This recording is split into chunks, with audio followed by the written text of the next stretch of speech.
আজকে ছিল দ্বাদশীর পারণ। সকালে তো মন্দিরে গেছিলাম, মন্দির থেকে আসার পর সবজি রান্না করেছিলাম, সবজি দিয়েই ভাত খাইছি। গতকালের সাগু ছিল একটু, সেই সাগু মানে একটু পাগুড়া করে নিলাম। মুগ ডাল রান্না করছি ভাদাল দিয়ে, তার পছন্দে। এখন বলতেছে ভালোই লাগতেছে। এই প্রথম রান্না করলাম মুগ ডাল ভাদাল দিয়ে। একটু আগে আপনাদের দাদা 1 কেজি হলুদ ভাঙায় নিয়ে আসলো, তে করছে একটু বৌদিক দিয়ে আসো। 1 ব্যাগ হলুদ দিছি, কতদিন খাবেন? খাই দেখি কতদিন খাওয়া যায়। এক দেখছি হলুদ ধরে বাবা বছর চলে যাবে। দাদা করছিল সাগর পাকুড়া ভালোই হয়েছে, তুমি একটু খাও। আসলেই ভালো হয়েছে, অনেক মজা লাগছে। আর একদিন ভাজবো। লাল শাকটা চোলাই দিয়ে এদিকে যাচ্ছি কলের পারে।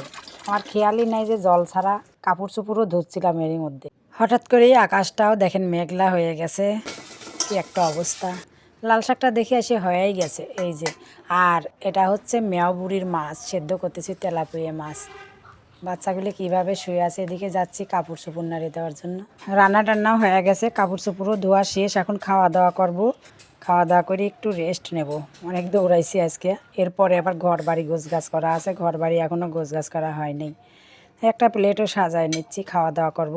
তো সবাই ভালো থাকবেন, সুস্থ থাকবেন। সবাইকে টাটা। পরবর্তী ভিডিওতে দেখা হবে।